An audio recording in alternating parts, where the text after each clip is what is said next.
today's vlog is all about meal prep. Let's go.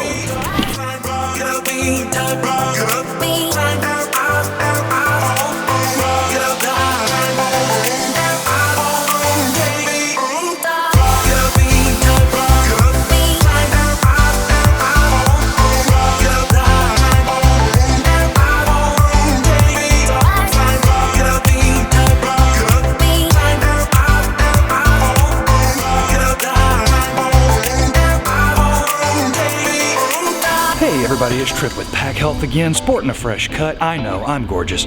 It's so good to see you. I can't see you. But we are talking about meal prep today. I'm gonna be going around the office and talking to people about what they do, what the whole point of it is, why should you bother, and then later on I'm gonna be talking to Tamara, one of our health advisors. She knows all about nutrition. She's right there. She doesn't know she's being filmed. We'll talk to her later on this afternoon and talk a little bit about what meal prep is all about and how it can benefit you in the long term. Okay, so Shelby was mad that she wasn't in the vlog. Now she's officially in the vlog. Don't do that. You just recently did a webinar on meal prep. How did that go? What did you guys talk about? I think it went really well. What I tried to do is took what I learned, while at Auburn at UAB, and tried to make it applicable. How am I going to fit that into my life? I have 4 kids, so I'm working 2 jobs. Trying to get an idea of how to apply that and make it realistic for people in their day-to-day lives. Check it out. Yes, so. All right, we'll put a link right here. Nice. Right. So. Believe it or not, we are actually in the middle of a meal prep shoot right now. 5 different things that you can do with the rotisserie chicken. I'm doing that with Shelby, who was mad that she wasn't in the vlog, and now she gets a chance to be in it. Let's take a look. Okay, welcome to the Food Network with Master Chef Shelby. So the next recipe that we're getting ready to prep on camera is, what is it, avocado chicken salad? It is avocado chicken salad. So instead of using mayonnaise, we're gonna use a ripe avocado. Oh, yum. Okay. So we're gonna get a lot of healthy fats in there, and we're gonna throw in some apple. Great.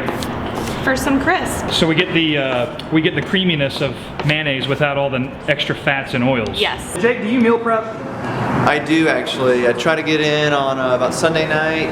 Me and my wife will get together, we'll make a list, and then we'll come up with an ideal menu that works for us. I believe you work the same way.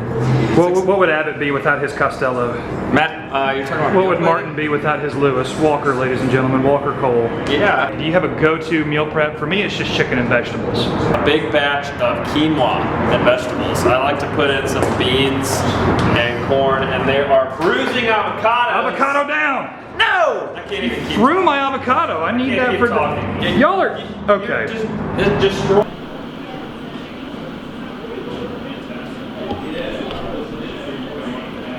That's a football.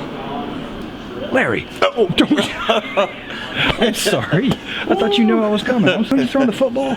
Yeah, man. You throwing the foot, man. Are you doing work? Yeah, come on. Of course.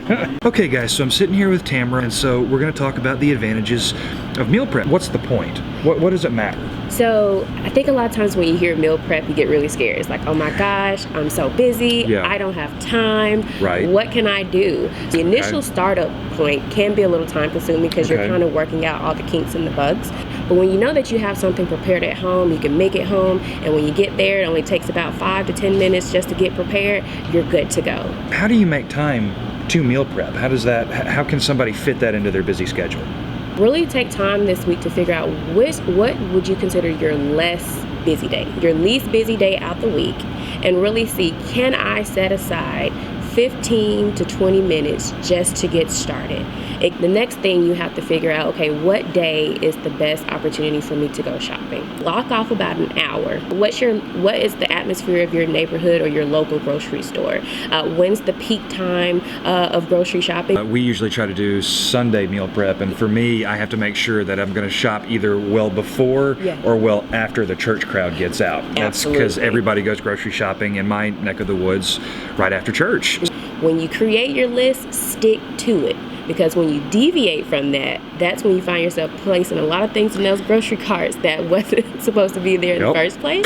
What about preservation? Like, how long after you have cooked something is food still good? Things like your meats, so your cooked meats, they hold for about 3 to 4 days. Fruits and vegetables, definitely if you're going to have them later in the week, you can go ahead and freeze them.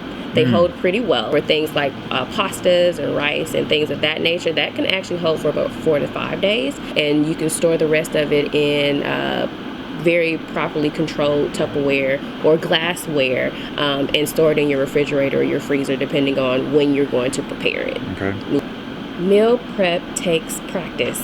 When you are setting a goal, a lot of times we want to do so many different things at one time, right? But really start small. Start from the bottom. Pick maybe 1 or 2 recipes that have pretty simple ingredients, you know, and just kind of work your way into it, you know. And once you kind of figure out what works best for you, that it makes it more comfortable for you, and that makes you more likely to succeed. Right. And definitely reach out to your health advisor if you have any questions about how to really find some really balanced recipes. Feel free to talk to your health advisor about your meal prep guide. So we actually have one, and it actually walks you through the steps that we just spoke about during our video, okay? Can I get one of those? Absolutely. Okay. For sure. All right. We'll see you guys next time. Bye, guys.